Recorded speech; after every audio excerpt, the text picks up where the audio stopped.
जय श्री राम। दोस्तों भगवान श्री राम तो सबके मन में है, लेकिन सबका मन भगवान श्री राम में नहीं है।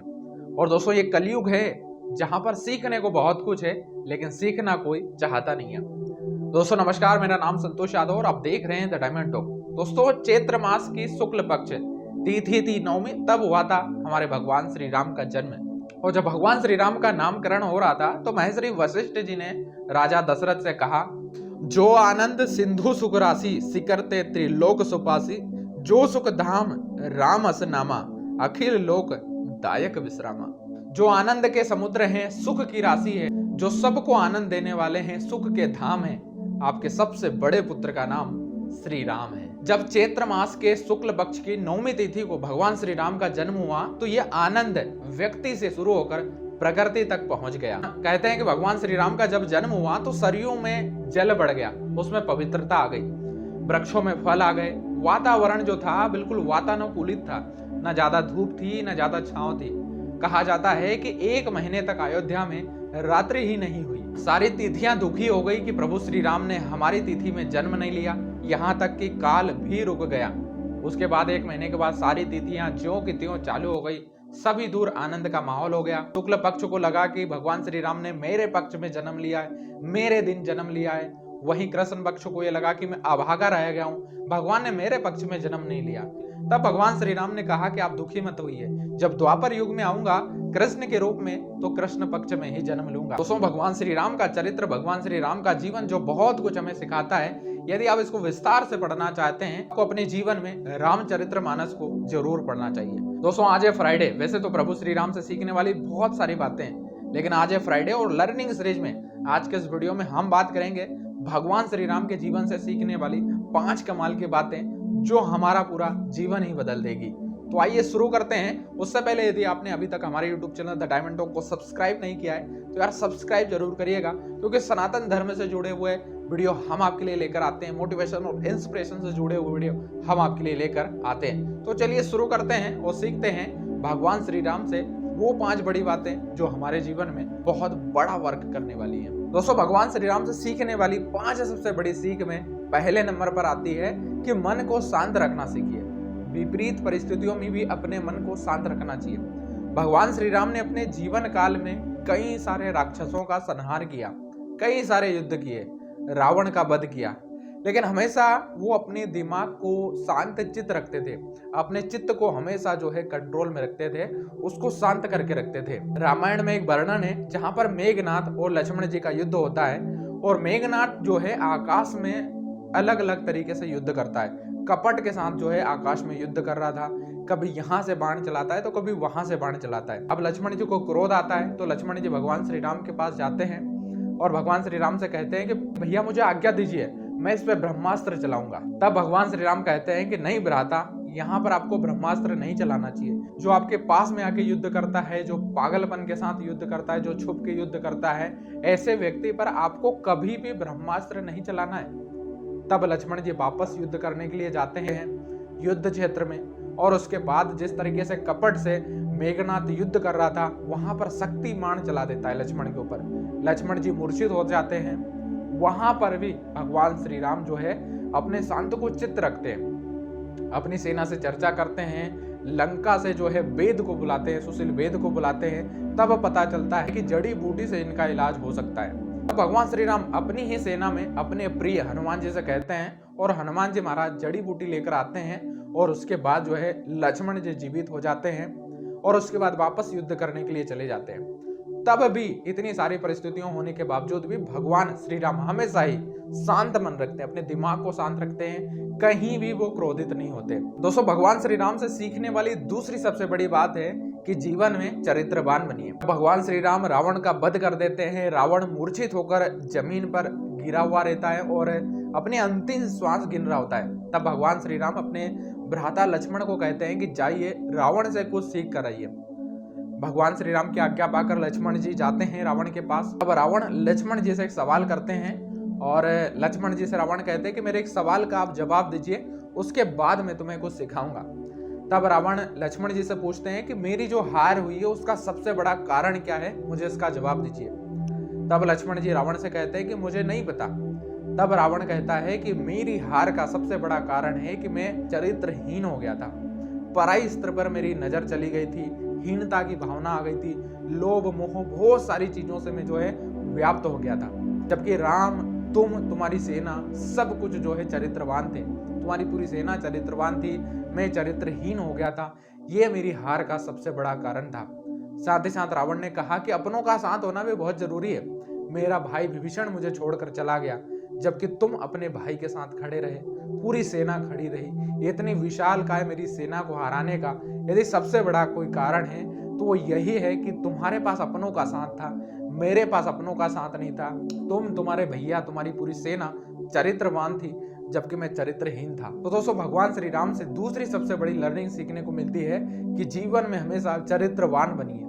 यदि आप चरित्रवान बनेंगे तो बड़े से बड़े युद्ध को, बड़े से बड़े संकट को भी आप जीत सकते हो। कितनी ही बुराइयां हो, कितनी ही विपरीत परिस्थिति हो, लेकिन हमेशा चरित्रवान व्यक्ति की ही जीवन में जीत होती है।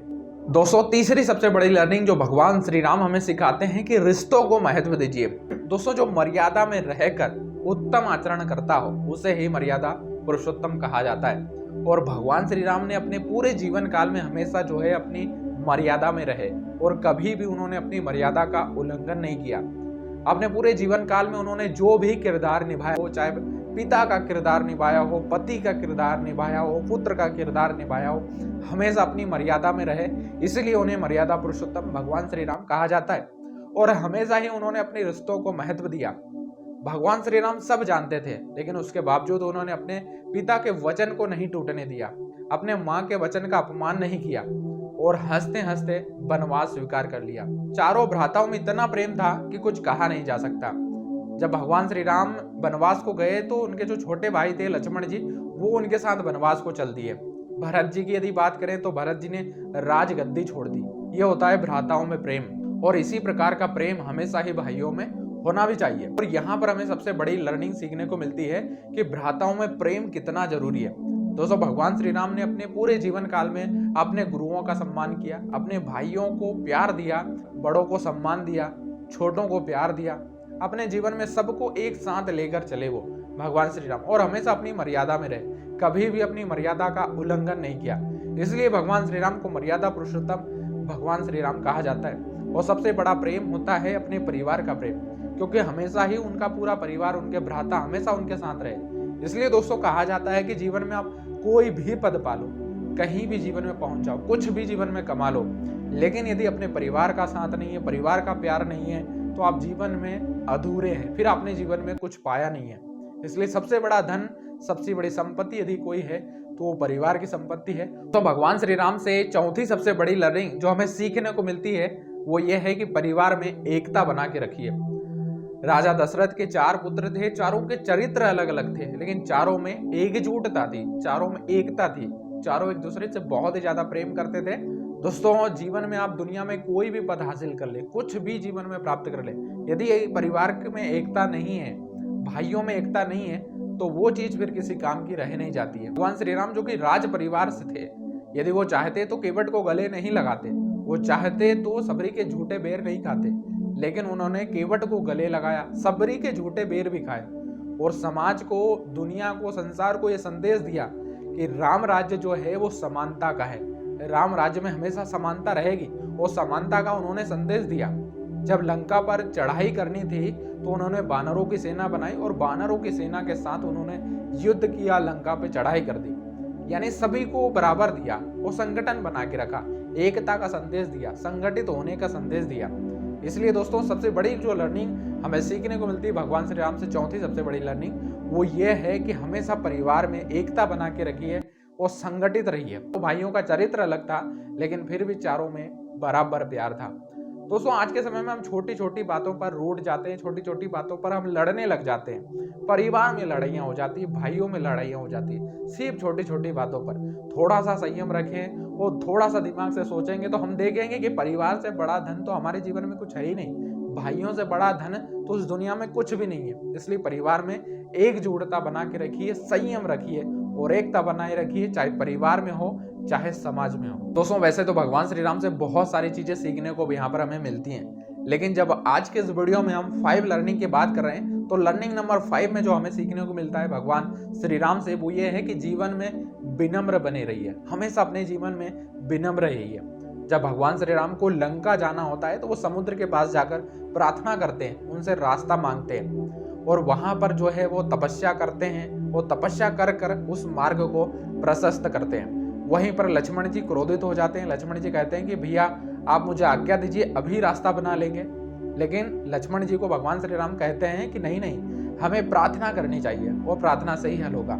हालांकि वहां पर थोड़ा सा वो क्रोध करते हैं, उसके बाद जो है समुद्र उन्हें रास्ता दे देता है और वो लंका पहुंच जाते हैं। जब रावण का भाई विभीषण भगवान श्री राम की शरण में आता है तो वो संशय नहीं करते हैं, उन्हें गले लगाते हैं, उनका स्वागत करते हैं। जब लंका पर भगवान श्री राम विजय प्राप्त कर लेते हैं तो सवाल आता है कि अब यहाँ पर राजा कौन बनेगा। तब भगवान श्री राम खुशी खुशी वहां पर विभीषण का राज तिलक कर देते हैं। यानी भगवान श्री राम के जीवन को देखा जाए तो पूरे विनम्र भाव के साथ रहे। रावण को भी कई बार उन्होंने समझाया, कई बार उसको चेताया कि वो अभी भी सही रास्ते पर आ जाए, अभी भी वो सत्य के मार्ग पर आ जाए, अभी भी सुधर जाए। वो तो रावण वहां पर सुधरने को तैयार नहीं था, रावण वहां पर किसी भी चीज को मानने के लिए तैयार नहीं था। इसीलिए अंत में भगवान श्री राम ने रावण का वध किया। यानी भगवान श्री राम के पूरे जीवन को यदि देखा जाए तो हर जगह उन्होंने विनम्रता का रास्ता ही अपनाया। और सबसे बड़ी लर्निंग 5वीं हमें भगवान श्री राम से सीखने को मिलती है, वो यही है कि हमेशा अपने जीवन में विनम्र बने रहिए। दोस्तों, जैसे मैंने कहा कि भगवान श्री राम से वैसे तो अनंत बातें हैं सीखने के लिए, लेकिन आज के इस वीडियो में हमने लर्निंग 5 में बात करी, भगवान श्री राम से 5 बड़ी बातें सीखी। साथ ही साथ आगे कुछ बातें और सीखेंगे कि जीवन में दृढ़ संकल्प करना बहुत जरूरी है। एक बार यदि आपने जीवन में दृढ़ संकल्प कर लिया किसी भी चीज का तो बाकी फिर चीजें अपने आप हो जाती हैं। जैसे भगवान श्री राम के साथ अपने आप सेना जुड़ती चली गई, रास्ते आसान होते चले गए, है ना। वो सारी चीजें जो उन्हें चाहिए थी अपने 14 वर्ष के वनवास के लिए, वो सारी चीजें अपने आप मिलती चली गई। यानी जब आप एक बार दृढ़ संकल्प कर लो कि मुझे ये चीज करनी है तो फिर जो संसाधन होते हैं वो अपने आप जुटते चले जाते हैं। संसाधन पहले नहीं होते, पहले हमें दृढ़ संकल्प करना होता है। और एक बार जब हम दृढ़ संकल्प कर लेते हैं तो सारे संसाधन जो है अपने आप जुटते चले जाते हैं। तो जीवन में बहुत सारी चीजें हैं, अनंत चीजें जो भगवान श्री राम से हम सीख सकते हैं। आज के इस वीडियो में हमने 5 बड़ी बातें सीखी जो हमारे जीवन में यदि हम उतारें तो बहुत बड़ा परिवर्तन हमारे जीवन में आ सकता है। उम्मीद करते हैं आज का ये वीडियो आपको बहुत इन्फॉर्मेटिव लगा होगा।